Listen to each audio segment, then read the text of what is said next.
Hello, everyone. Welcome and welcome to the Fragrant Mind today, the webinar on how scent transforms psychedelic-assisted therapy.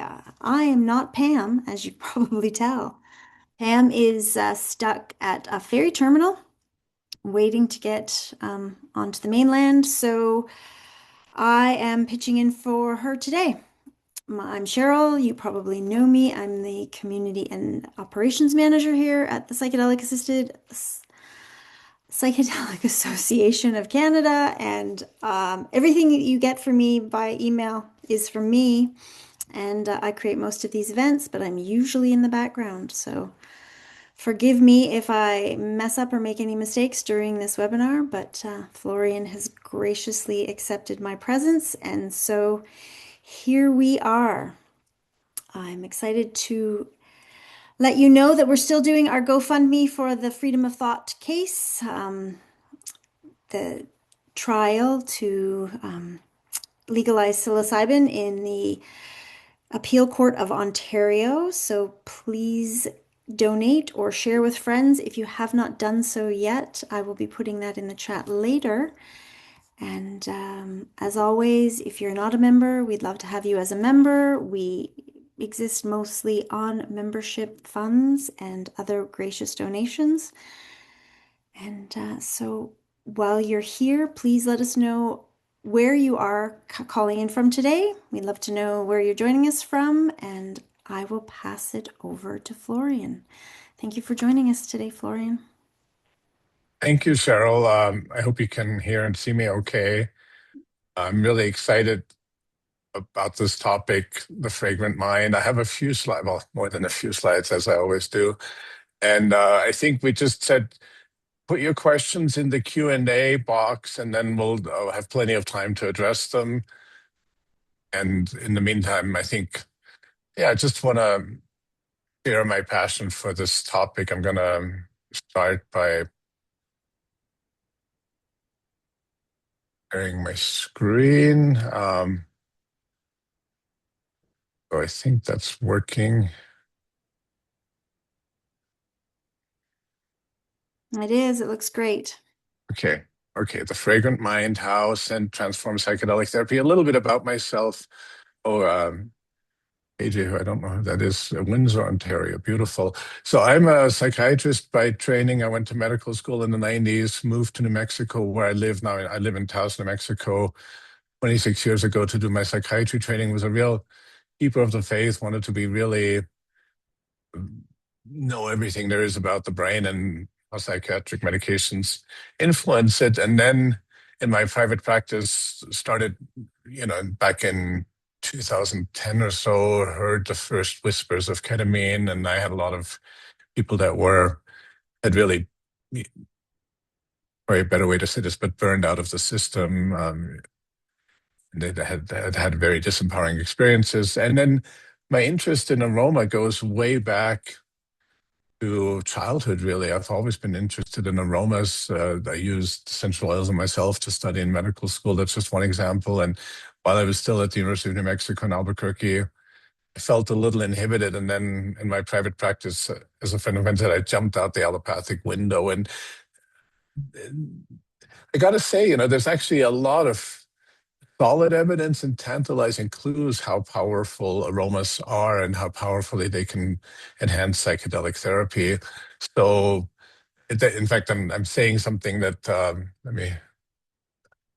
there are some common frustrations. KAP stands for ketamine-assisted psychotherapy, very popular now. And PAD is, it's actually not one thing, psychedelic-assisted therapy. Both KAP and PAT are really not one thing. Both of them, there's multiple ways that it's being implemented. But there are some frustrations that you may have heard, that you may have thought yourself. And that's why I want to share with you why I think aromas can enhance all of these. So the one common thread is that I'm not able to let go. I can't go deep enough, or especially with I would argue with ketamine, but really anything. Stan Grof called psychedelics the non-specific amplifiers. And so for some people, the fact that it's unpredictable is is a frustration. Sometimes there's I call it the experience is quote out there. It's not imminent. So there's this disconnect between our everyday waking consciousness and the experience, and how do you integrate that? And that's actually a big part of it. Is like, how do you bring the shift in perspective into everyday life? For some people, the experience that they're hoping for some sort of spiritual experience, we can discuss that term, and people are saying it's not a very spiritual experience. Over the last few years, I think there's really this feeling it's becoming commercial, like an assembly line. And there's just an overall sense of how can I make the experience better, deeper, more meaningful to people. And um, specifically aromas, that's obviously my passion. And what I've heard is, why do some people hesitate to incorporate aromas into ketamine-assisted psychotherapy, psychedelic-assisted therapy? One common belief is it's perfect the way it is. It doesn't need to be improved. Another one is I just don't know how. Another one is it seems woo-woo, by which I mean it's just nebulous. It's like, oh, it smells nice. It helps me feel better. And I'm hoping to share that there's actually a lot of really convincing evidence and tantalizing clues. Some people think that smell isn't that powerful. There's the whole question of, well, how do I actually do this? How do I fit this into the people are often worried about, you know, time management. How do I make this, yeah, how do I fit into my busy work, into my busy practice? How do I add the aromas? And then very practically, how do I know what scent? I say aromas, and I really mean natural aromas of essential oils. We'll talk about that in a second. Why? But how do I pick the right one, quote unquote, the right one? Um, so I'm hoping today to talk about that there's really impressive evidence on multiple levels of synergy between psychedelics and aromas. And again, by aromas, I mean natural essential oils. I think I'm convinced that scent uniquely enhances psychedelic therapy more than any other modality. And I hope that you feel inspired to incorporate aromas into your work in whatever way that is. The main limitation of today is, we're here on Zoom, which is great because we're calling in from all over Vancouver Island, Maine. Awesome, but the downside is I can't share an essential oil with you. We can't smell it in this setting. I came up with this diagram to sort of try to express how holistic scent works on us, all the way from the molecule at the bottom, the red. It's this rainbow, and we'll touch on some of these levels all the way to the collective soul, which to me is beyond the ecosystem. Well, this is the same thing, and we'll go through that. So let me skip this slide. First of all, I don't know what you guys know, so I just wanted to make sure we're all on the same page. What are essential oils? Essential oils are actually a product. Plants contain volatile aromatic molecules, but you can't say, oh, this plant contains an essential oil. Essential oil is a human-made product. Now, to put this in context, if we made a list of the number of different molecules we humans have, hemoglobin, albumin, all the different, we only may have about 3,000 different molecules, a lot more of some than others, obviously. But some plants make between 20 and 50,000 different molecules. So really an order of magnitude greater. And a lot of these, so the overall umbrella term for these is secondary metabolites. And a number of plants evolve these volatile aromatic molecules for a few purposes. And that this is where sometimes I think these explanations say more about who we are. They're really anthropocentric, they're human projections. So one theory of why plants evolve these molecules is in the evolutionary competition between fungi, plants, bacteria. These molecules have antifungal, antibacterial properties, and so it gives the plants a competitive advantage. More interesting to me, honestly, is both intraspecies communication. Well, that's interesting, but not as relevant. So let's say if there's a stand of plants and a pest, an insect or something attacks one of them, the plant will release a volatile aromatic molecule to warn the other plant's hand being attacked.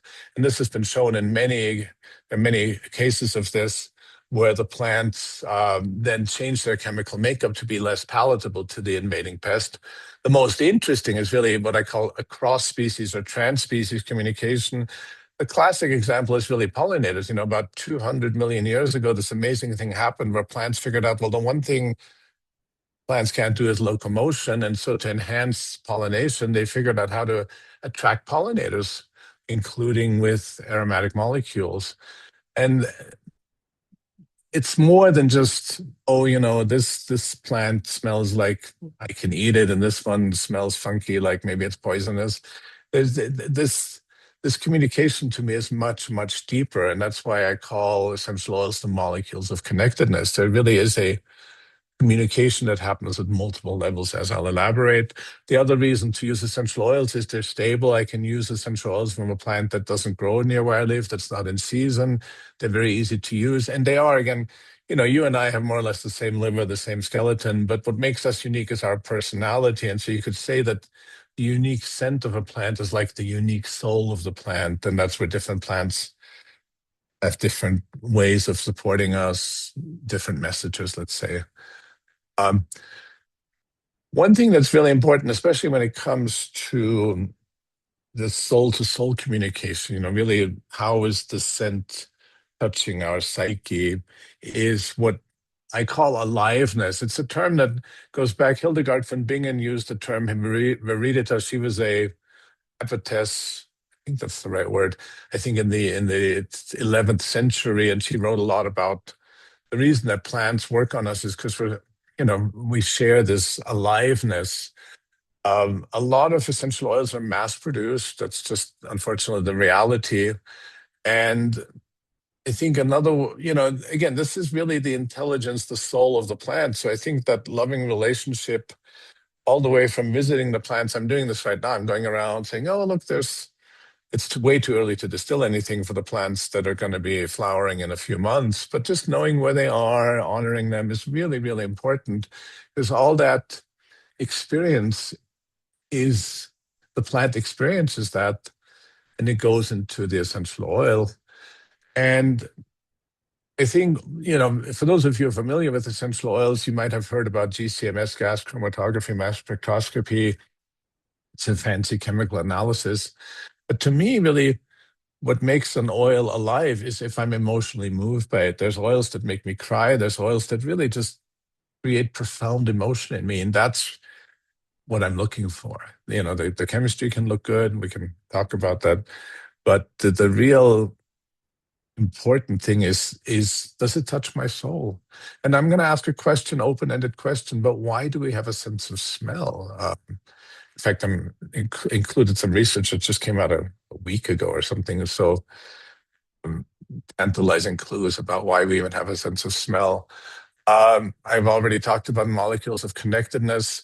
On the molecular level, there's this interesting idea that um, it's not a proper reference, but there's this guy, David Abram, who calls himself a philosopher as an nature. And if you go on YouTube, he gave a presentation a number of years ago called The Commonwealth of Breath. And he says what connects us all is the air between us. The first thing we do when we're born is inhale. The last thing we do before we die is exhale. And so there's this space between us all that's filled by air. And you could sort of say that what travels in this air that connects us all are the aromatic molecules. So in a sort of geeky way, I say they're like the neurotransmitters of the world soul. They connect us all. I was tempted to turn off the slides, but let's just leave them. So one level at which essential oils touch us is on the receptor level. So we have one family of olfactory is the olfactory receptors, and we in our human genome have over 400 genes coding for olfactory receptors. They occur in every organ, in every tissue, in every area of the brain. It's not just I keep pointing at my top of my nose. That's conscious smell perception and also a lot of unconscious smell perception. But we have we really smell with our whole body. And again, when you have 400 genes coding for olfactory receptors, to me, that's more than junk DNA. That's not just excess baggage. I think there's a reason that's been preserved for millennia. And the other thing, sort of to make it a little more human, is, if we have 26 letters in the English alphabet, if we had 400 letters, and, saying a receptor is like a letter in the alphabet is a vast oversimplification, but just imagine the poetry you could write if you had 400 letters instead of 26 letters. So this is already a clue how important olfaction is to us, to our souls, to our sense of being. I'm going to go a little faster through the other ones, but this is fascinating to me. So another whole other family of receptors is the transient potential receptor channel. Some of you may have heard of them.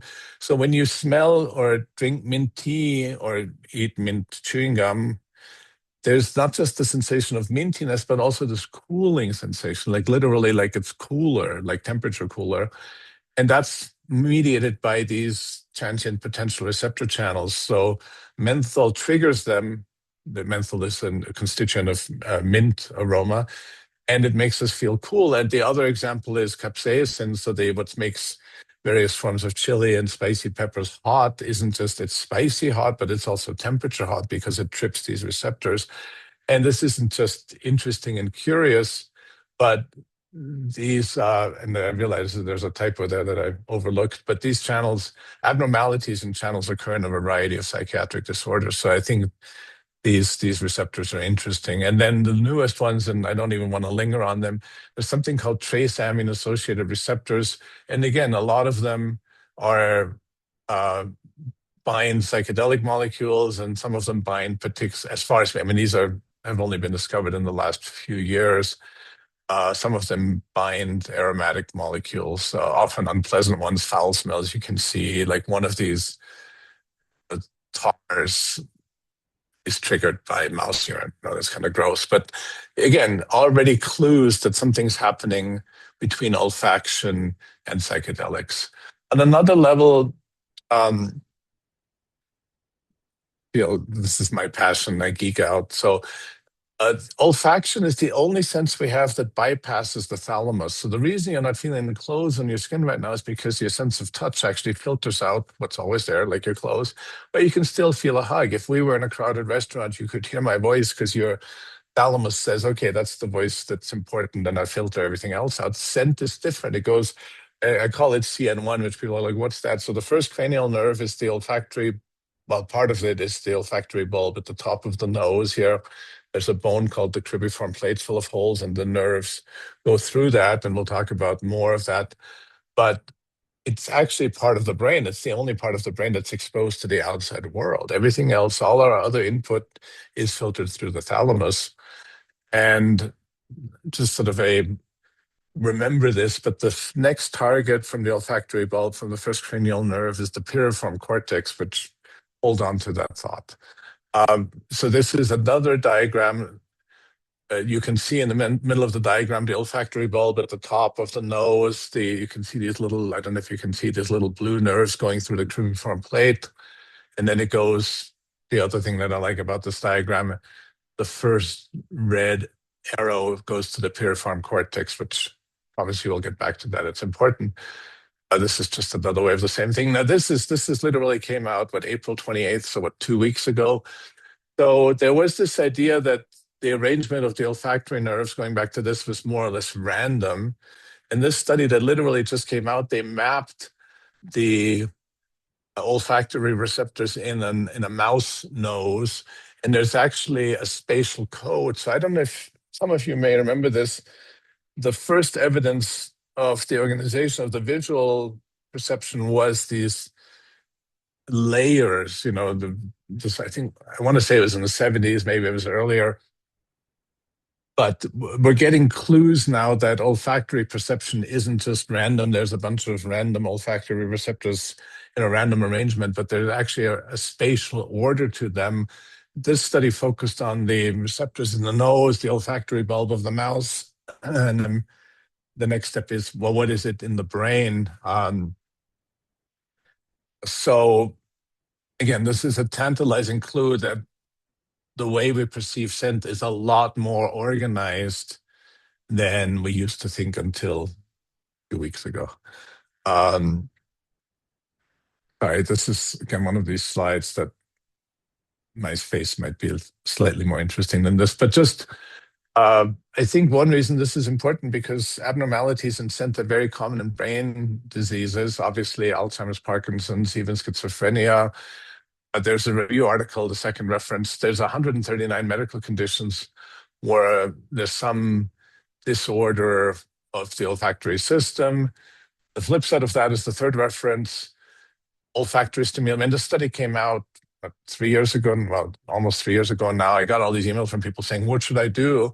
The study was that uh, volunteers, participants in the study would smell essential oils at night in a diffuser. And then they did cognitive testing, and it showed that it enhanced memory. And these were elderly adults, so they were at risk of Alzheimer's, mild cognitive impairment, etc. And they also did brain scans and showed that this area called the uncinate fasciculus, which is a very coarse marker, you could say, of cognitive function, is actually doesn't shrink as much as you'd expect. So a lot of letters, a lot of words, all this to say, olfaction is important. Olfaction is impaired in a lot of brain conditions, and olfactory stimulation can help. There's a lot of association between olfaction and depression in both directions. Both people who meet criteria for depression, their sense of smell is impaired, and people who have impaired sense of smell are more likely to be depressed. So that goes both directions. There's a study, I don't know what to make of it. I'm less interested in it. But if you give someone a serotonin raising medication, in this case it was venlafaxine, you can actually not only treat the depression, but also help overcome the olfactory problems. I'm more interested in using aromatic molecules than venlafaxine at this point, to be honest. How is scent perceived?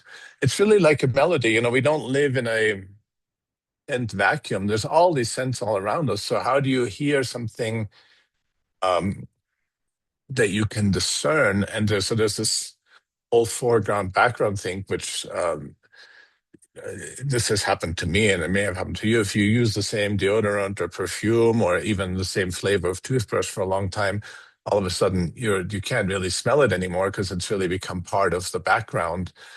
A lot of research on this is on so-called scent objects. So as we learn scents, we form associations on them. But I am convinced there are other layers how we perceive scent beyond scent objects. Sorry for all the words. So going back to the rainbow diagram, the next level we could say is beyond the receptor, beyond the molecule, is the individual functioning level. And to me, I'm biased here, feel like this is where we talk about brain networks. And I think we'll skip the slides about the default mode network. I have a feeling many of you know what the default mode network is. There's an oversimplification, there in the psychedelic world, there has been this theory that psychedelics deactivate the default mode network. That's a oversimplification, but aromas actually also, let's say, change the connectivity of the default mode network. And the olfactory network and the default mode network are very closely interlinked. Olfaction really bypasses the intellect, which again is often the desire people have for psychedelic therapy. So aromas can be extremely powerful on brain function, both, well, especially if it's dysregulated in some way, and even when it's not. Okay, let's skip the default mode network. This is interesting to me, just sort of, again, scent and psychiatric conditions. So this is a functional map of scent processing in the brain. And it's a very crowded slide, let's say. It's a fascinating study, but over half the areas that they identified as part of scent processing are involved. Those areas are also have shown abnormalities are involved in PTSD, post-traumatic stress disorder. And just, very quickly, the yellow areas are the sensory perception, and this is sort of taken, superimposed on the sideways view of the brain. So you could think that the area is closer to the nose, if you will, sensory, and then there's the limbic, the emotional associations, and then there's also the integrative, the blue, you could say, associations, and what does the scent remind me of? So I don't want to get sidetracked, but a lot of the areas that are involved in scent processing are also involved in PTSD. And sometimes, just as an example, when people say, I got triggered, I have PTSD, I got triggered, I have no idea what triggered me. It might be a scent, it might be. I remember client I saw years ago who was in Vietnam, and he said, to this day, I can't have a barbecue because it reminds me of all the smells from being in combat in Vietnam. Sorry, just a trigger warning. Um, the other thing we're talking about the effects of scent on the brain is really neuroplasticity. So scents actually enhance neuroplasticity in the brain. It may be through oxytocin, which is similar to the potential putative mechanisms of ketamine. And I can vouch for this, but having worked with essential oils, smelling essential oils, my sense of smell's gotten better. So there is a study and many studies that show that we're constantly making new neurons in the olfactory areas of our brain, but it's not just limited to those areas. And is good for the brain overall, including through neuroplasticity. Again, let me, in the interest of time, not get bogged down in a lot of the details of that.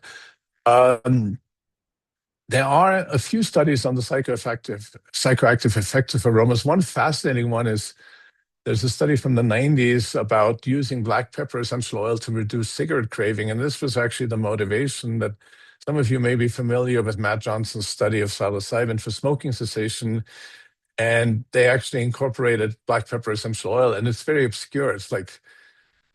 It's very hard to find out exactly what they did, but they used, in addition to psilocybin, black pepper essential oil. And this, study was very interesting. It was positive. Psilocybin can help people with smoking cessation, but the importance of black pepper was not elaborated on, let's say.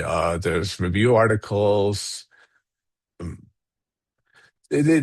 One tangent about how powerful aromas are is there's this Brazilian neurosurgeon, De Fonseca, who since about, I want to say for about the last 20 years, has had his clients with gliomas, which are more or less inoperable brain tumors, had them smell. No, it looks Perilla like is Florian also, has frozen. We'll give him a minute oh, to okay. unfreeze Um, because you don't want to can you hear hear me him. now? Yeah, we Can can you hear hear me you now? now. Okay. Um, okay, maybe that was the gods of the interweb telling me this isn't important. But in a nutshell, the work of De Oh, it looks like he's Fonseca. frozen again. Oh, can you hear me now? Can you hear me? Can you hear me now? Yep, you're back again. Okay. Okay, sorry about that. I'm really sorry. Well, I think my dogs are barking, but I can't say that has anything to do with my internet connection. There's just certain vagaries of living in remote New Mexico. Our internet's not that strong, but the work of De Fonseca is really interesting. He is a neurosurgeon. He had clients with inoperable brain tumors, gliomas, which is a particularly nasty form of brain tumors. And he had clients smell perilla essential oil. Perilla is beefsteak mint. Sometimes if you go to a fancy sushi restaurant, you'll see these large, jagged edge looking leaves. They have a sort of pungent taste, let's say. There is an essential oil for, the largest community of Japanese people outside Japan is in Brazil. So it makes sense that they would make perilla essential oil. And there are people who have now been smelling this essential oil for over 20 years and kept their brain tumors at a manageable size. They tried doing this as chemotherapy, having it in pill form, horrible side effects. You shouldn't ingest essential oils. I think they even tried IV and, it doesn't work. So these tiny amounts of molecules that you get just from smell signal something to these inoperable brain tumors. So that's just a sign to me of how powerful smell can be. I know it's not really relevant to what we're talking about, but it shows you that you don't need a huge amount of molecules. You just have to smell an essential oil and you could even shrink a brain tumor. And that's just one example I found particularly poignant about how powerful they can be. Um,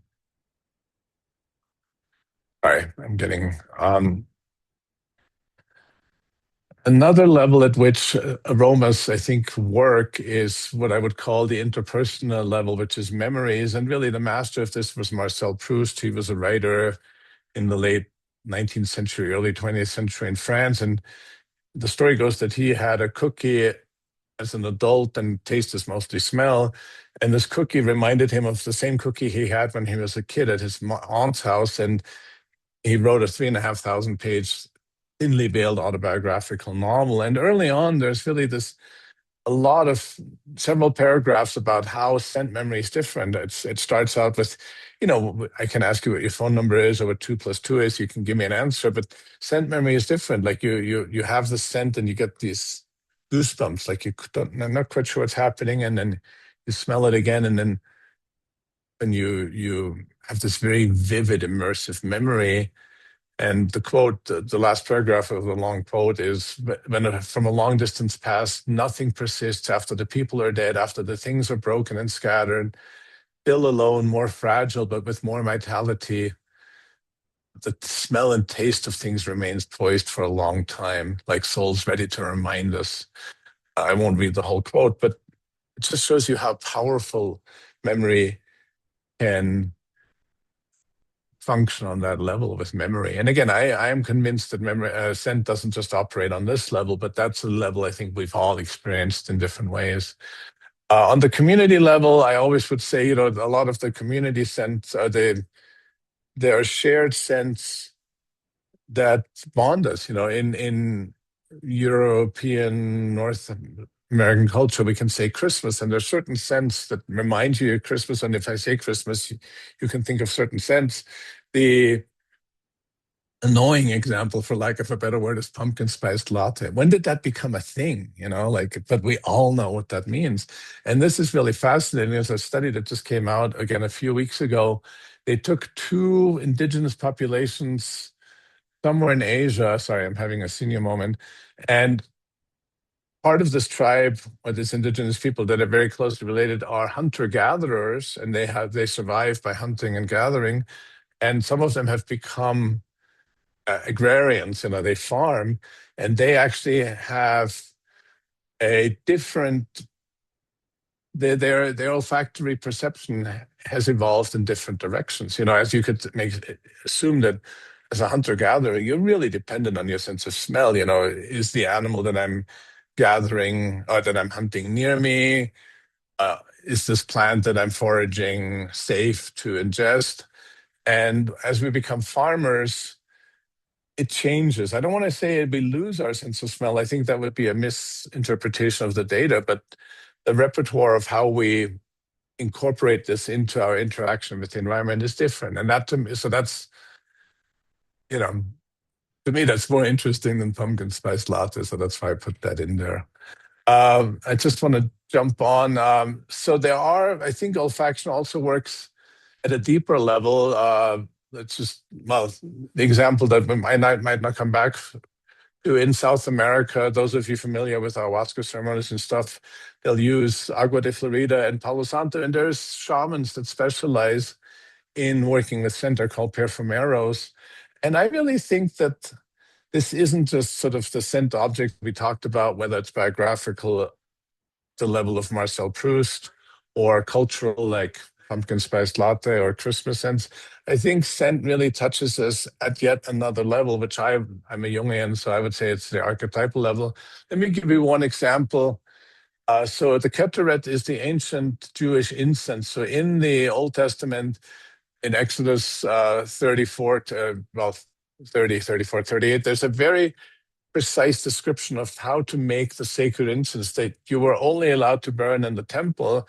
And so then when you smell it, you're in the presence of the divine. So to me, that means the divine isn't something out there, something intellectual, something abstract, but this very embodied sense that you can really only perceive in the here and now means you're in the presence of the divine. So this is, the details of the recipe are interesting, but it's the fact that scent, when you smell this particular scent, you're in the presence of the divine is I call it spiritual technology. Maybe that's oversimplification, but that's there's something there that's really profound.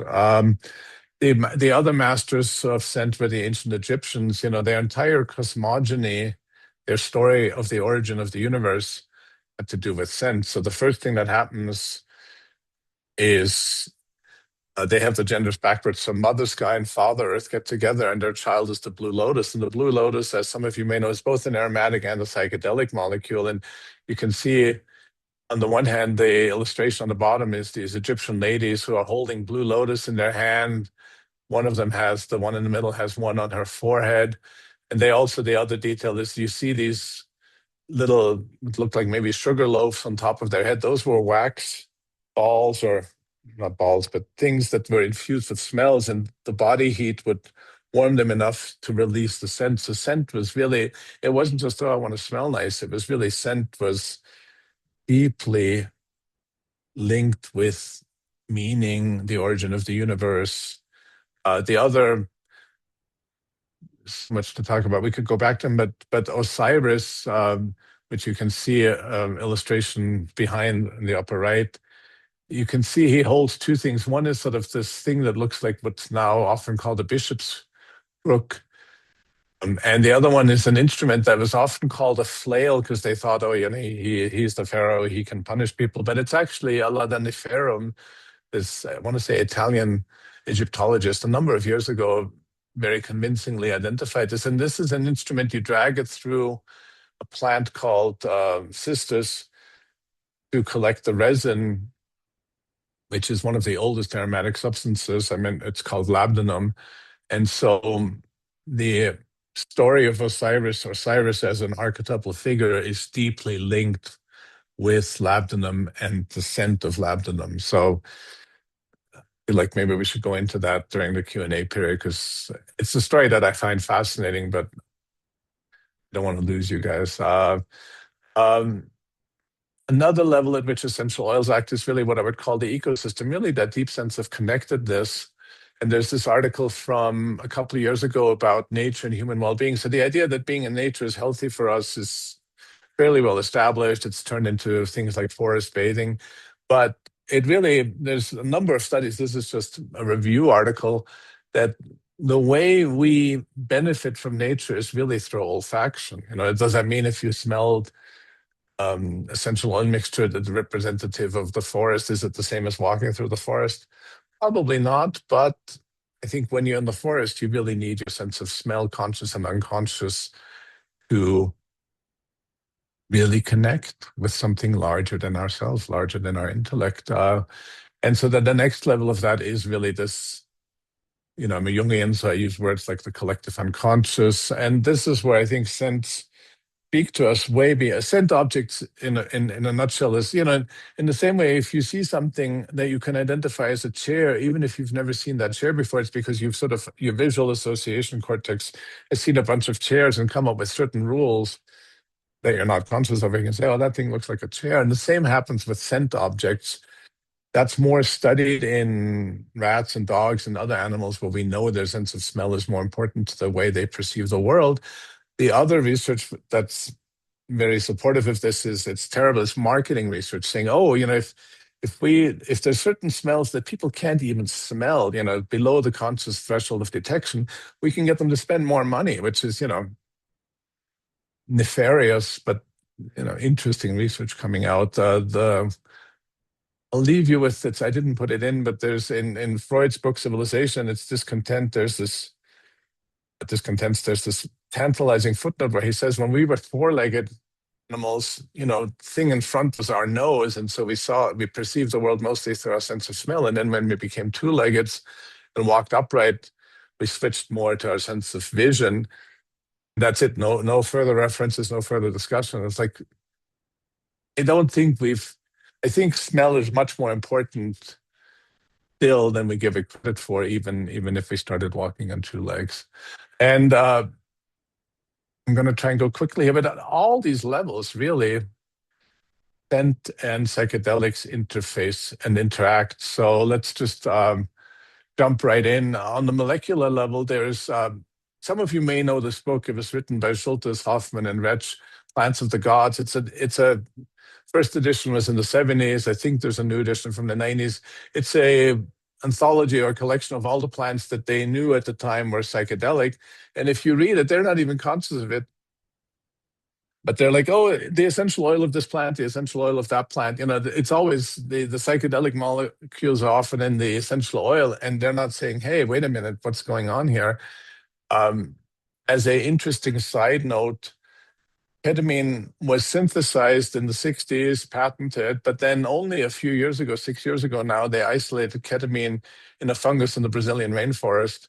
But it is actually a natural molecule, which I think makes, well, let's talk about that in the Q&A. And again, there's a long history of using aromatics in psychedelic ceremonies. I mentioned perfumeros, agua de Florida in Native American church ceremonies, peyote ceremonies. There's the use of sage and sweetgrass.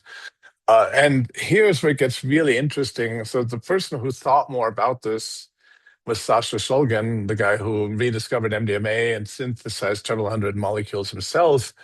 And he said, in a footnote to one of the psychedelic molecules you could say synthesized or rediscovered, he sort of rattles off saying, oh, I can think of 10 essential oils, meaning essential oil molecules, or if you change the carbon to a nitrogen, it goes from an aromatic to a psychedelic. The most famous, as you can see on the left, is saffrol and MDMA, which is why if you try to buy pure saffrol, saffrol is an aromatic molecule, occurs in sassafras and a few other plants. If you try to buy saffrol because you're interested in what it smells like, you're going to get a visit from the DEA saying, and what are you doing trying to buy it? It's a controlled substance, because most people who buy saffrol buying it not because they want to know what it smells like, but because they want to make it into MDMA. The much more obscure example, and then I'll leave it there, is this is what started this journey, and that's why I leave it in there. We distilled a local plant, and while we're distilling it in the essential oils coming out, we started having a psychedelic experience. And it turns out this plant is rich in a molecule called L-amycin. And again, if you just change L-amycin, just that one side chain circled in the red dashed circle, basically it's very close to mescaline. And the footnote ends by Shulgin. So based on my experience with L-amycin, I discovered Shulgin's footnote. And then, yeah, I mean, there's a bunch of other examples that are really obscure, but the footnote ends with Shulgin saying nature's trying to tell us something. And if you read Tikal or Pikal, well, Pikal really, the non-cookbook part of it, the half of it is Shulgin's recipes for making all these psychedelic molecules. But the other half is really his autobiography. And he worked as a chemist for big companies, I forget which ones now, in the essential oil field for a long time before he went down the psychedelic rabbit hole. So again, nature's trying to tell us something. So this, to me, this deep structural relationship between aromatic and psychedelic molecules is not an accident. They're all made by plants, more or less. Again, elaboration of that point could wait for the Q&A, but nature's trying to tell us something. There is some real connection here. Revisiting the olfactory receptors, cannabinoids, well, there are CB1 receptors in the olfactory epithelium. Various psychedelic molecules trigger various of the olfactory receptors and vice versa. Remember now, there's a caryophyllene, I think, is a aromatic molecule that binds the CB2 receptor. So they're cross-reactive. So that's really interesting to me. But and now I told you pay attention to the piriform cortex. The piriform cortex isn't only the first place where or the second place our sensory input from olfaction goes from the olfactory bulb. It's also covered in serotonin type 2A receptors, which is I would say, agreed upon classical target for classical psychedelics. It's the story is probably more complex, but many classical psychedelics, not ketamine, but psilocybin, LSD, DMT, trigger the serotonin type 2A receptor, and the piriform cortex is full of them. And no one, I mean, I keep looking, and there's interesting articles about the piriform cortex or book chapters, but no one is saying, hey, this is where olfactory input goes. The same place is full of serotonin type 2A receptors. What's going on here? So to me, this is just a clue that the olfaction and psychedelic effects very closely interlinked in our brain circuitry. Let's skip this, but Another level of synergy at the brain level might be astrocytes. So astrocytes react to ketamine and also to olfactory molecule. We can go back to that. Both essential oils and psychedelic molecules change the connectivity of the default mode network from being very internally connected to being much more externally connected to other areas of the brain. Both of them cause neuroplasticity. I think that's fairly well established. And I think both, this is maybe not as neuroanatomical, but both bypass the intellect and make this more neuroanatomical. You could say that the ego, our intellect, is really just a program running in the default mode network. That often puts the supremacy of our intellect into a more humble perspective. Another dimension where psychedelics work is the sense of connectedness. Some of you may be familiar with Rosalind Watts's work on the connectedness and the connectedness scale. The connectedness seems to be one of the ways by which psychedelics work. And obviously, as I said earlier, aromatics are the molecules of connectedness. So again, another layer of synergy. Nature connectedness in particular, we talked about how human well-being depends on scent in when we go into nature, and nature connectedness is a particular benefit, one could say, of psychedelic therapy. Also, a lot of words, I apologize, but some people call the most meaningful effect of psychedelics ecodelic, and that's really the take home. I think psychedelic is still a very self-absorbed word, and I really like the word ecodelic. Really, that delic means manifesting. That's where Humphrey Osmond and Huxley came up with the word. So psychedelic means mind manifesting, and eco, really, you could think of it as ecology, connectedness manifesting. Eco literally actually means house, but in our modern sense, it means the environment we live in.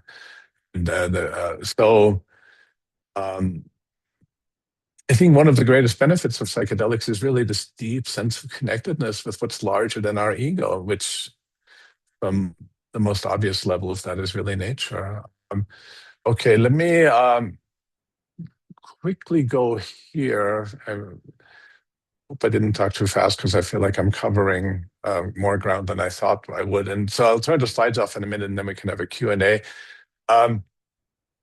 Just to answer the practical level, we only work with scent strips, and it's like, the cobbler's sons have no shoes. I'm looking around. Scent strips are these pieces of paper. You might know them if you go to the perfume counter in a department store, and you dip them in the essential oil, and then the client themselves can bring it closer or further away. And I've even had clients take them home in a Ziploc bag, and the days after the psychedelic therapy, they'll smell them to continue integration. There's a number of topics that I think are best suited for the Q&A.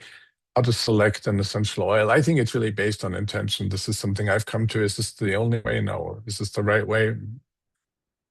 I'm not convinced, but I like picking an oil based on what the intention of the client is. Big topic is, what if the client doesn't like the oil? This isn't just the topic in psychedelic-assisted therapy or enhanced by scent, but even in aromatherapy in general. I think one important point is that you can use the same scent repeatedly, the same essential oil, and it'll teach you many different things. It's every experience is different. I'll mention the psychedelic kit in a little bit. Again, I think practical information is good, and then we'll turn it off. When I used to give ketamine, which I don't anymore, I used to give it IM, which is very brief, about 45 minutes, maybe 60 minutes. And I think with the intensity of the experience and the briefness, I think one or two essential oils tops. And two, I say, is because, you can have a scent strip in each arm, and even with the dissociative effects of ketamine, you can smell one or the other. You can use the same scents repeatedly. I think it's really important. It's better to have a few close allies than have way too many. And as I mentioned earlier, the aliveness, the quality is very important. Psychedelic, like longer lasting sessions, I'm using psilocybin sort of as an example. I would still only use one or two at a time, but when you are working with a molecule don't even like that word. When you're working with a plant spirit ally, a plant teacher that lasts longer, you can use more than a couple of oils. Maybe I would use one or two at a time, but then over the course of 4 to 6 hours, let's say you could use multiple oils. Um, I think this can be based. I wouldn't interrupt the client and say, "Hey, what's going on?" Sometimes, in these longer experiences, people come sort of up for air. They become more interactive, saying, "Oh, here's what I'm struggling with. Here's what's going on," and this might suggest a particular essential oil. But sometimes you can just sort of. I just read an article by Nissi Devino about some of the pseudoscience in psychedelic therapy, but I still to pick, I would say you can, just because humans are empathic beings, you can tune into where the client's at. And if they're struggling, you can, the ally the aromatic ally will come to you. The name will come to you. The smell will come to you. And I trust that because it's not just me saying, oh, maybe you're nervous. Here's a little music. But it's really the soul, the wisdom of the plant saying, hey, maybe I'm needed right now. So as long as we're good at listening or paying attention to all the plants get our attention, I think I trust their intelligence in saying this is what's needed right now. Um, Again, discussing intentions is important. We can go into that more. I think one use is if people are stuck, if people are scared. People say I want to go deeper, but they're scared to go deeper. I think it's really good if people. I think the the meta intention for psychedelic therapy is often really shadow work. I want to understand these things that are ruling my life that I don't know what they are. Scent is perfect for that, to really bring stuff to consciousness, and scent can really enhance the natural processes of the psyche. And again, yeah, I think there's this term in inner healer or inner innate healing intelligence. To me, that's the headline or the title of the book, and I think we really need to spell that out in more detail. I think that also, especially when people are struggling, I use this word grace, and I mean it in a non-denominational sense, but sometimes the sense just allows us to move through a challenging experience more gracefully, and not in it. And I'm not trying to endorse any particular ideology. And again, you can use aromas before, during, and after. Let's skip that. I think for this, let me turn off the slide. Um, I can come back to that. It's probably a little bit outside, but I think it's really good to have a holistic roadmap before we're going. And I thought I was going to stop, but this is, if anybody has any doubts about the reality of the soul, here's a quote from a book of a distiller from 1650 who said, a distiller through their work has no doubts about the persistence of the human soul after the death of the body, because every time we make essential oils or aromatic waters, the plant material dies, but the aroma persists. Okay, let me skip all that. Yeah, let's turn this off and we can talk about some of the important considerations. Um,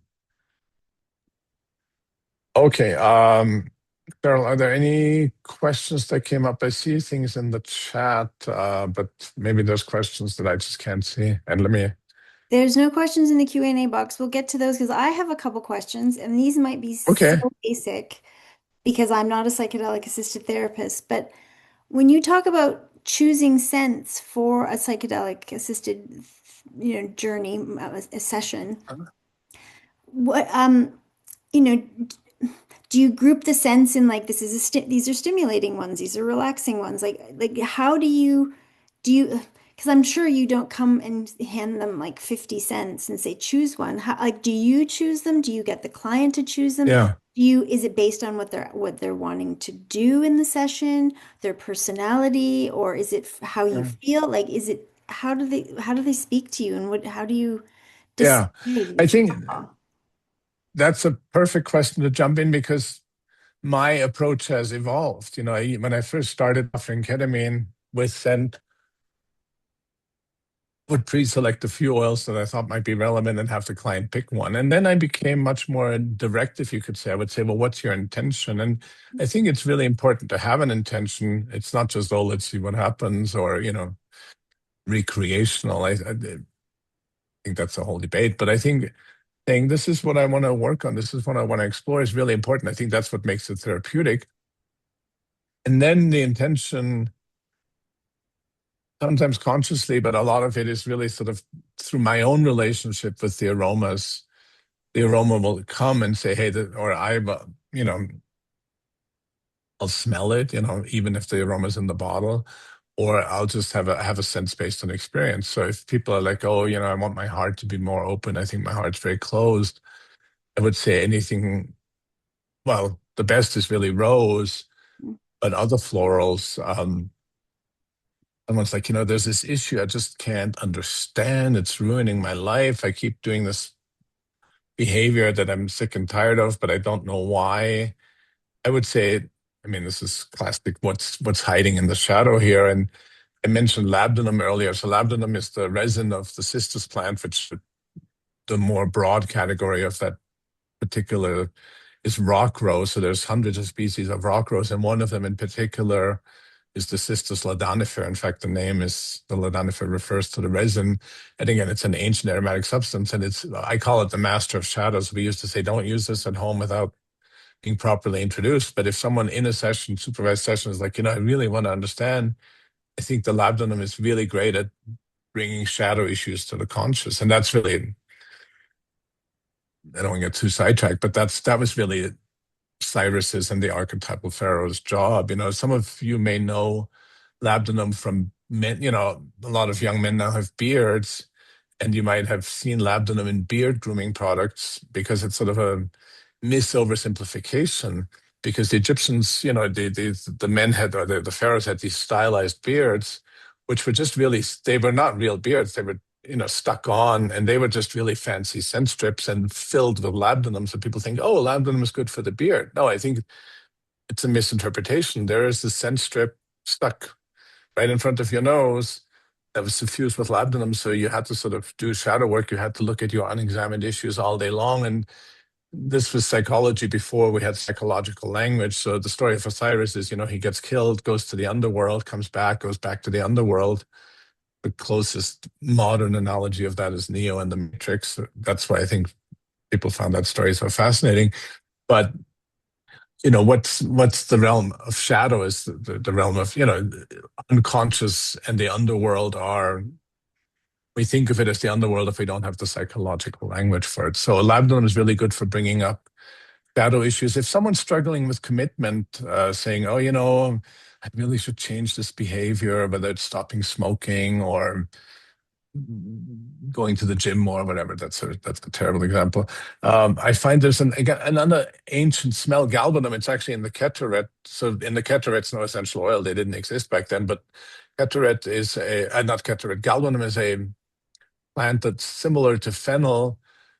It produces a resin. So the resin ended up in the ketoret. Now, for a number of decades now, we've had the essential oil. And so if someone's like wishy-washy, can't commit, I would say giving them galbanum will really speak to their soul at this deep level where they're like, you know what, it's time to change. I had a client who really couldn't separate from his parents, was very undecided about what to do, had some sort of dead-end job, and his real passion was baking. And we did a few ketamine sessions and with galbanum, and he actually had this beautiful experience. He remembered a bicycle trip where he'd gone on it, a long bicycle trip lasting weeks. And at one point he realized, it was shorter to finish it than to turn around and go back home. And that was really the start of his life. And then after that, he got a job as a baker and really was able to live his life's passion and, yeah, commit to a path instead of waffling around.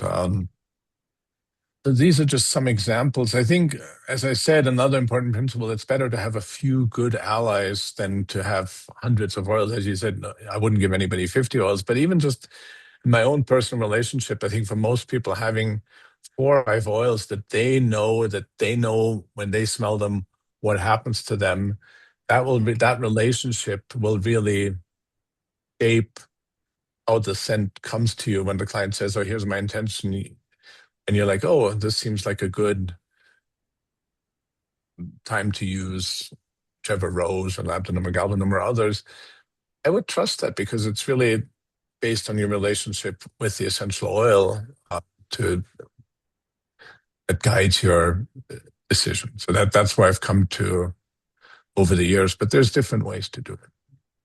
So much like becoming a psychedelic assisted therapist, where you have to do your own work yourself before you can sit, you need to do your own work with the oils before you can sit with them with other people. Absolutely. I think that's huge, especially in psychedelic therapy, because I would say that, I mean, this is few slides. I don't necessarily want to go there, but if we have unresolved issues and we sit for someone, they're going to pick up on that. Yeah. And that's the worst thing we could do. You know, the last thing someone should do when they're going on their own journey is pick up on the anxieties of the guide or therapist. No offense to anyone. I think we're all interested in working on it ourselves, but that's what I like about it. It's not like, oh, I'm thinking of those doctors in the 50s who would smoke cigarettes and tell their patients, you need to stop smoking. I mean, the fact that we often ourselves are committed to doing the work, I think is one of the unique aspects of psychedelic therapy, you could say. That Hmm. it's not about, oh yeah, here's some Prozac, you take it, I'll just watch you take it. It's a very different relationship. Yeah, yeah, exactly. And do you recommend that someone wanting to incorporate essential oils in psychedelic assisted therapy, should they take a course or a class on I aromatherapy? appreciate you saying that. Let me put a few links in the chat that were on slides that just got tired of staring at my slides. So there's a free resource. It's a free PDF I wrote. Okay. I developed a kit of 5 essential oils with an in-depth manual. Oh, wonderful. Can you see this? Because Yep. I'm Yep. okay. Maybe share it with everyone Oh, because it yeah, you just just send says. it to host and panelists. I And for will. some reason, I can't send it to everyone. Maybe you can send it to everyone. I Yeah. developed a kit, and maybe let me put that slide back on. I'm sorry. I was really trying. Here, I've updated it now. You can share with Okay, everybody. great. There you Thanks. go. Okay. So there's a free guide. There's a kit of 5 oils. That's just a great way to start. And then there's a class, and the only um, limit. I just taught this class a couple of months ago, so I haven't scheduled the next time yet. So if you're interested in the class, it was 4 2-hour live sessions. Um, People really love it, but I just haven't picked the day. I just need to look at my schedule and commit to it. So thanks, Cheryl, for me sharing that. No The other worries. thing is if you sort of want to just sort of meet like kindred souls, there's a well, it's not twice a month free gathering that I call the aromatic circle, where we basically talk about specifically, the participants are mostly therapists that are working in psychedelics and using aromas, and we just exchange ideas. So there's a free guide. There's the kit. I think the kit's a logical next step if you're ready to jump in. The 5 oils in the kit are 5 master allies. I talked about several of them. I'm quite proud of the book because I think it really gives a more in-depth framework. If you want really more in-depth guidance, the live online class, that please sign up for the wait list, and I'm just going to get my ducks in a row and get it scheduled. And if you're sort of just, whether you're already doing it or not, if you want to just meet like-minded colleagues, come to an aromatic circle. So those are the next steps. Perfect. Perfect. Nikki has a couple of questions and I can read them out. Yes, Uh, please. She's curious about our sense of smell growing with repeated psychedelic medicine journeys. Is this a sign of the brain connections growing? Is there scientific research that examines this? I've heard that from a number of people, so I think it's real, and I think the the clues are, what happens to the default mode network, which again has been critiqued, but it's really not that the default mode network is weakened. It's really just the connectivity changes. Habitual life makes our default mode network very rutted. When people talk about that we're in these cognitive ruts, it's really that the default mode network is very internally connected, and psychedelics, psilocybin, Robin Card Harris has a beautiful, or the paper is beautiful because there's a beautiful diagram. There's a similar study with ketamine. I forget the first author. Diagram's not as pretty, but again, it's instead of being very internally connected, psychedelics change the connectedness to many other areas of the brain, which I would argue includes both the more further downstream parts of the brain, the olfactory network, which we know is very closely linked with the default mode network, but even the fact that the piriformis cortex or piriform cortex is covered in serotonin type 2A receptors, um, you know, maybe one of the ways we can tell psychedelics are doing something is because it's changing our piriform cortex. I'm not aware of any studies specifically saying, hey, psychedelics make scent better. There's studies showing that if you smell oils, your sense of scent gets better, and not just your sense of scent, but other areas of your brain. That study that I mentioned about people, elderly people using diffusers at night, shows that it's not just, oh, I can smell better, but my cognition gets better. And there's a number of studies that suggest that, but the crossover, I'm not aware of anybody doing that. But anecdotally, I've heard many people saying, yeah, my sense of smell got better with using psychedelics. Oh, wow. Wow. That's amazing. I actually was recently very ill and lost my sense of smell. And how I learned to get it back because I was really frustrated because I like scent is a really big thing for me. I live on Vancouver Island. Would go and walk among the skunk cabbage because they've got like a very Mhm. powerful scent. And finally, after about a week of doing it daily, I finally was able to smell again. So I don't know if that was just natural, but it was the one thing that brought my sense of smell back. Yeah, so there's a whole research field, so it's maybe a little tangential, but called olfactory training. And there's both specific protocols with specific sets of essential oils and other ways. And the idea is that even before COVID, people lost their sense of smell for a variety of reasons. So there's quite a bit of research. And then with COVID, one of the big symptoms is losing the sense of smell. And so then this research got more attention. And so what you experienced is widely known. People can use olfactory stimulation protocols. And the way you did it sounds beautiful. Uh, it can really give us back our sense of smell. And smell is really a way of, I'm going to put a blog post I wrote a couple of years ago. Our sense of smell is really linked to our sense of identity, and loss of sense of smell for many people is a very depressing experience. Hmm. So restoring our sense of smell, it's possible. I mean, for depending on what the reason for the loss of smell is, modalities are more successful or less successful. But restoring the sense of smell, works. It's amazing you got it back in a week. You're really lucky. Sometimes it takes people months. But my biggest message, if you lose your sense of smell and it doesn't come back in a week, keep smelling essential oils or powerful scents Hmm. and just give it time. It might take 6 months, it might take a year, but I wouldn't give up too soon. That would be tragic because, we really need our sense of smell. What other So questions do we have? it's this other one's from Nikki again. When facilitating psychedelic medicine journeys, are there scents we can use to support journeys and those to stay away from? I have leaned towards staying away from scents with a no scent policy, but now I'm wondering. Yeah. Well, I mentioned a few already. The rose attar, which is a very traditional way of making rose essential oil, labdanum, galbanum. In the kit, the other two I just want to mention. One is helichrysum, which has a lot to do with repressed ancient traumas, usually childhood traumas. And the other one in the kit is we call it rucus because that's the name that our distiller gives it from India. It's wild vetiver.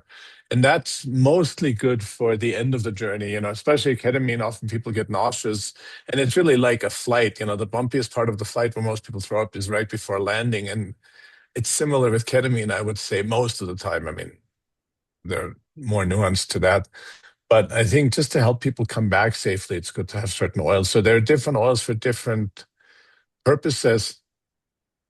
There are a few oils I've learned to stay away from, like there's an essential oil of the plant yarrow. You probably know yarrow. It's the plant with the lots of little white flowers. Many times the essential oil is blue, which is actually, the flower isn't blue. It's the blueness, or the blue molecule is something that's created through the distillation process. And yarrow is really good about healthy boundaries. And you could argue in a way it's an anti-psychedelic molecule. So I remember one client I used to do ketamine groups a few years ago, and one guy was really far gone. He was doing this, I think it's called Cheney-Stokes breathing. He'd hyperventilate and then he'd stop breathing for a few seconds. And I mean, I know ketamine's safe. Wasn't worried he was going to die, but it was still scary. And I gave him the smell of yarrow, which I happened to have with me, along with the vetiver, the rucus I mentioned. And he snapped right out of it and said, "What medication did you give me?" And I said, "I didn't give you a medication. I just had you smell a smell." So this is a very sort of practical tip using yarrow. I'll put it in the chat again.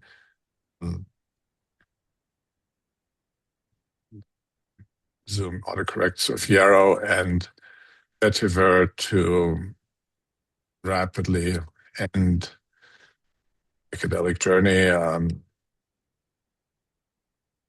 So they're very powerful, but I would not use yarrow during a journey. There's other oils.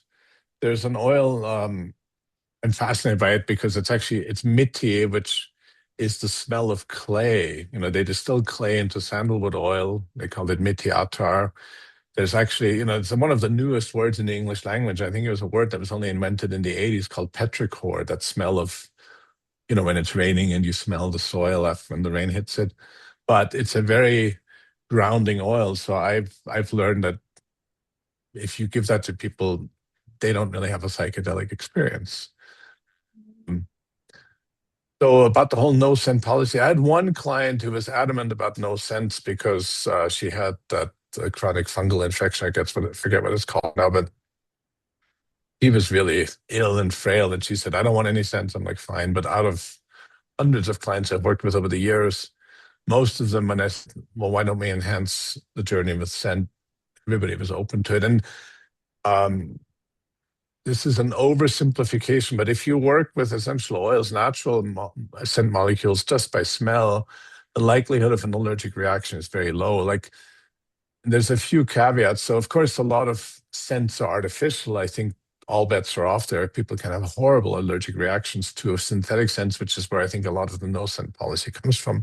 People who apply essential oils, like massage therapists, can develop contact allergic reactions, contact dermatitis.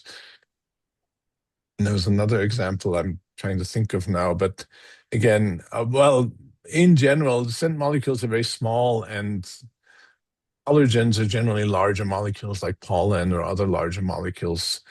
But I would always ask the client, obviously, you need consent, and say, "We're just going to do this by saying, I'm not going to put this on your skin." And then if the client says absolutely no way, fine. And that's again where scent strips are nice, because if you have a client in the office and you have another client next, if you put a diffuser, the whole room fills with scent, and then how do you get rid of that?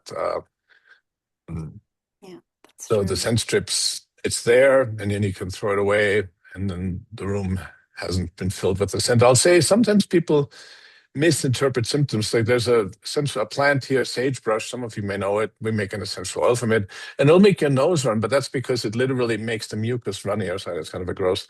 It's not an allergic reaction. It's what it's supposed to do.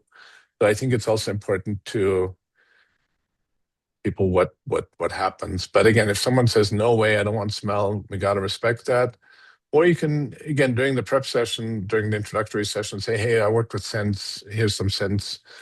How do you feel about that?" And again, my experience, most people, more than 99 out of 100, say, "Oh yeah, absolutely." And and that's why I like essential oils also, because you can't, in many settings, if there's a fire detector in the room, we can't use incense because it's going to set off the fire detector. So essentially, and then burning incense changes the chemicals in the resin. So with essential oils, there isn't those chemical changes. They're safe in a setting where there's a fire detector. And again, if you use a scent strip, it's very easy to say, "Okay, I want to smell it. I don't want to smell it," and done. And then the next client and I have different ones. Hmm. Um, what else? Other questions? I see a few more questions, but I'd rather you read them out so that they're in the recording. Sure. Nikki also said she's always loved lavender and bergamot scents, even before psychedelics, for grounding. Now cedar and fir are scents that have me feel calm and grounded. So obviously your scent profile can change as you Yeah, get older. Yeah. it's really based on the relationship. I mean, there are beautiful lavenders out there, but they're drowned out by the industrial production of lavender. I mean, most lavender is these monocultures around grass and fence, and that's terrible. And they cultivate species to maximize yield and have specific essential oils. That's just tragic. I really like the natural, and so the lavender I like is like wildcrafted. People gather it, and it's not industrial Mhm. enslavement of the plants. Bergamot's interesting.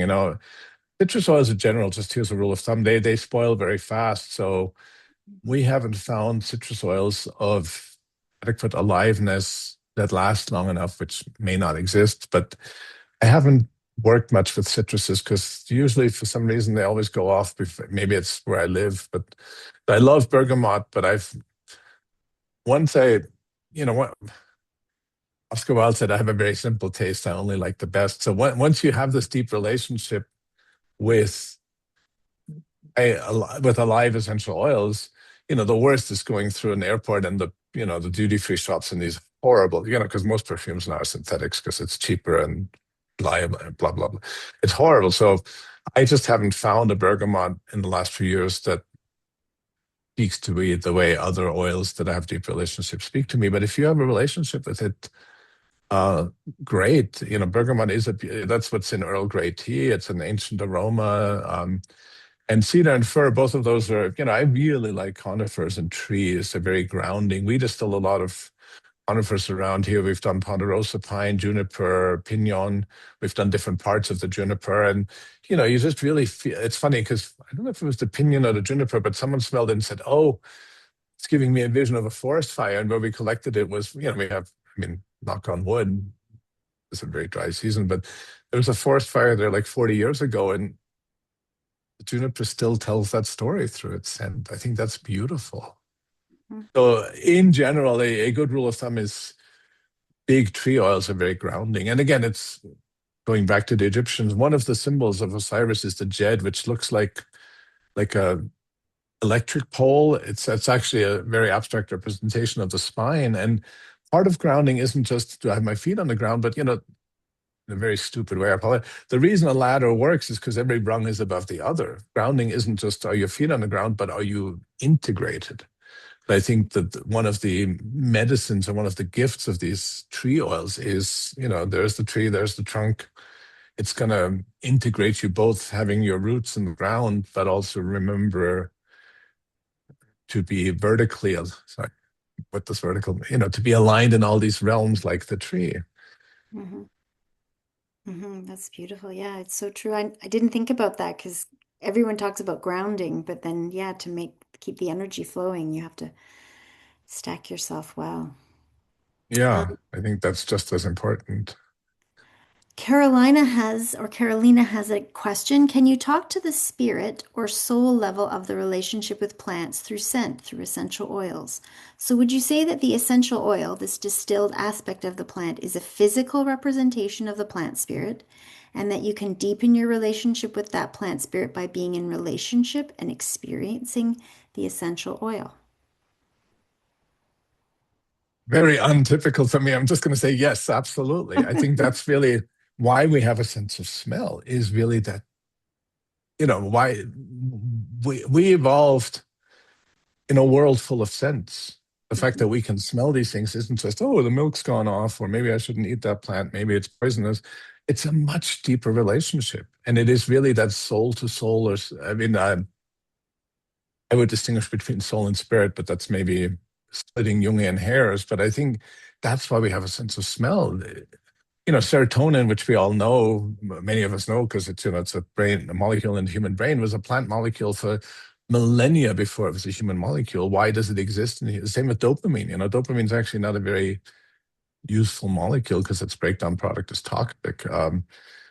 But it was a plant molecule for millennia before it found its way into our brains. And this is just two examples of this deep soul to soul connection that is really our birthright. And that's where this footnote by Freud about walking four-legged versus two-legged, so much to think of. I think we when Rene Descartes said, I think, therefore I am, it's actually A, I don't think it's true, and B, I think it's a terrible spell that cut us off from our connectedness. And that philosophy had real world implication. That philosophical statement, I think, therefore I am, I think is the philosophical underpinning for colonization and the exploitation of natural resources. If we're Mm-hmm. all connected to this beautiful sacred nature that's so much greater than ourselves, we'd never think about cutting down the trees to build houses or ships or whatever. So once we lost our sense of smell, once we thought our intellect was primary, we lost something really profound. And that's what I'm, in my own small way, trying to help people reconnect to, that deep connectedness that is soulful. That's, we're all connected. I think psychedelics remind us of that. But ideally, we should remember that even without psychedelics, we don't need psychedelics. And it's a reminder, but then that connectedness is an innate human quality and capacity. And I think a very profound way of experiencing that is through smell. Again, that article I mentioned in passing, the olfactory pathway is really important for that sense of connectedness to nature. So I apologize, Carolina, but my very uncharacteristically short answer is yes to your question. I think Carolina also is, yeah, she also asked a question. I think she asked the same question in the Q&A. So I think we've okay. Other questions? Does anyone else have another question? We only have a few more minutes left, and get your questions in before we leave if you'd like them answered. Let me put my or our email. So if you think of a question Yes, please middle of share the your night contact tonight, details with yeah, with yeah. with the group. So Okay. I'll put three things. I'll put um, our email. So that's the info at aromanosis.com, and then two website, aromanosis.com and kathysatros.com. Aromanosis is more sort of our training program. And then kathysatros is the essential oils. And we have essential oils from four distillers. One of them is ourselves. We collect local plants. And that's something I'll say is there's all these really aromatic plants here in the high desert. And I think it has something to do with survival, that I think these plants make essential oils to survive in this really, we just had snow, like, I mean, not much, but a week ago it was really cold. It's super hot the last few days. I think the plants, and I don't want to oversimplify it, but it has something to do that I think the essential oils they make, or the molecules they make that we turn into essential oils, help them survive. Mm-hmm. But Mm-hmm. they're very unknown and overlooked. And then we also get oils from India. We have a distiller who's he can trace his lineage back 7 generations, and before then he just can't trace it. But even further back, his ancestors were probably distillers. And then we have mm, two distillers in France, both of which are very small scale. They mostly wildcraft, and that's just much more interesting to me than mass-produced stuff. And that's when you have that deep relationship, you really need a live oil, not the mass-produced. It's just ruined going to the store for you and getting cheap essential oils. I hope you appreciate the soul of the plant and your own sense of smell. You're kind enough to your sense of smell that you're going to start working with really high quality essential. And again, smell them and see if it moves you. You might say, "Oh, aesthetically, this is wonderful, but I don't feel any emotional connection." That to me is more interesting or important than the reputation of the companies or what the chemical analysis. Right. Yes. Well, my daughter for Christmas last year from a friend got 34 essential oils and for her a gift for a friend, and they were like $20. And I'm like, they're not real, honey. They're not No, real for no, that little 30 essential oils should not cost yeah, $20. no. I'd rather. I mean, if it was me, I'd give one essential oil that costs $100, and it's amazing. I thought adulteration was mostly in the high-end market, rose oils. Hmm. A lot of it's adulterated because it's super expensive because it's so low yielding. But Right. even mint, we distilled peppermint, and we were because it grows wild here, and we're like, oh, this is cool, peppermint from the desert, and we got very low yield. And so even for something very, peppermint is in everything, whether it's mint gum or Hmm.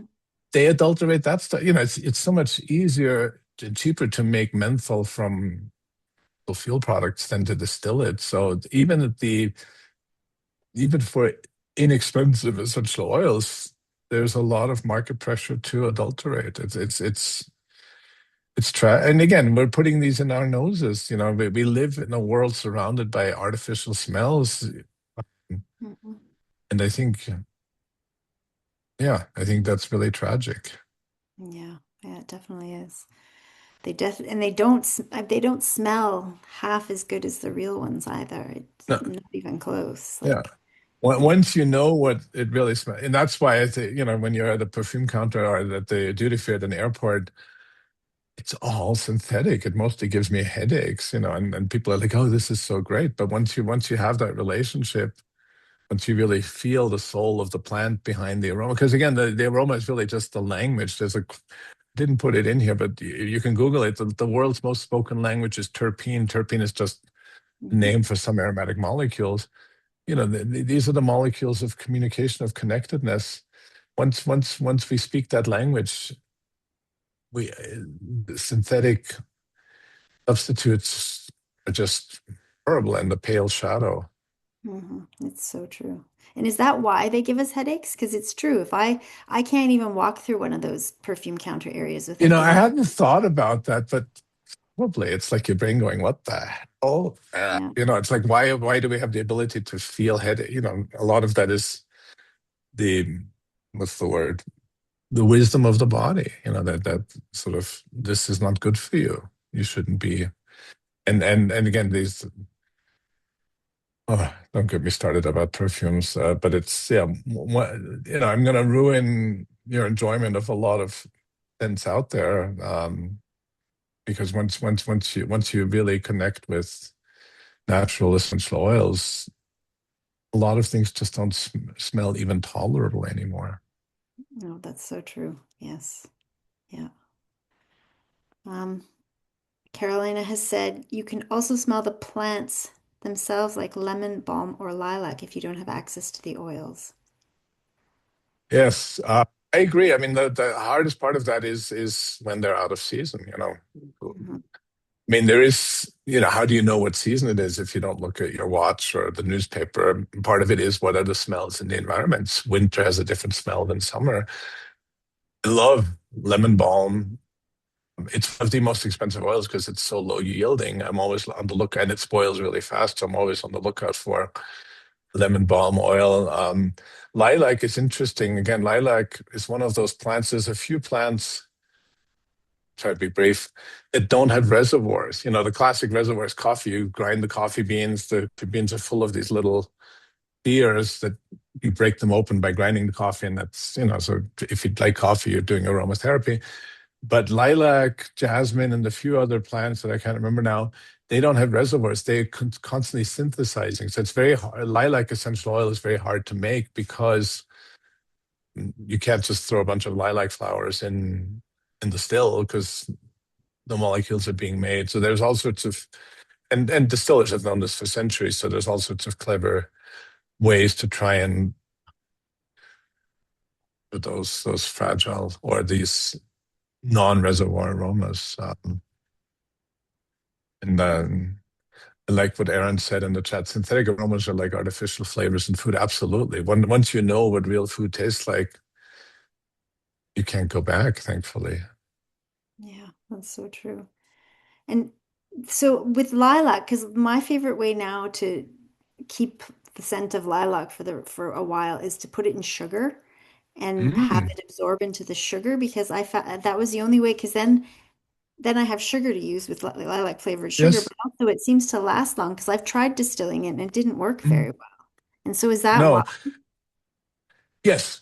It doesn't. I mean, the other plant that, again, big asterisks, don't touch it. But Jimson weed, I love the smell of Jimson weed, datura, but I mean, it's a super toxic plant. I would only ever work with it by smell. But there's a distilling technique called enfleurage where you there's different protocols, but you basically expose the flowers to fat or oil. I've seen these like glass sheets where then you put like a bunch of lilac flowers, and as it's synthesizing, it's being released into the fat or the oil, and then that captures it. You could do the same with jasmine. I tried it once with Jimson Datura and it didn't work. But sugar is a beautiful medium for that too. You could put jasmine flowers in sugar. I wouldn't put datura in sugar, although it's an interesting Probably idea. not. But lilac is, I mean, that's probably why these lilac candies exist, because sugar is an interesting medium for absorbing the aromatic molecules. The idea with the entourage and the fats is then in the old days people would then use the fats more recently than you would distill or chemically extract the aromatic molecules from the fats or the oils. So Right. there's all sorts of techniques. Yeah, there certainly are. Well, we've come to our time, and honestly, I could probably listen to you for another hour because you're so fascinating. But we have told everyone they'd only have to be here for 90 minutes, so I guess we should say goodbye. But thank you so much, Florian, and thank you so much for being open to a guest host as opposed to Pam's brilliance. It was lovely to get to But meet you and chat with you today. Thank you so much. likewise, thank you for having me again. I don't know if you forwarded my email to everybody because I can not send them out, but just any questions you have, any experiences, just email me and we'll continue the conversation. Come to the Aromatic Circle, purchase the kit and start incorporating oils and sign up for the wait list for the class. And I'm thinking sometime this summer I'll do the class again. I just need to get my ducks in a row. But thank you for this wonderful opportunity. And my biggest regret is that we can't smell oils together in this, but Yeah. at least we got to connect from all over. So Yeah. everything's a trade-off. We didn't get to smell, go outside and smell nature right now. And then I'll see you very soon. Yes, thank you so much, and thank you everybody for joining us today. And please go to psychedelic-association.net if you are not a member and become a member, or to learn more about all of these amazing webinars that we're having. Thanks, Florian. Nice to have you. Thank you. See you soon. Bye.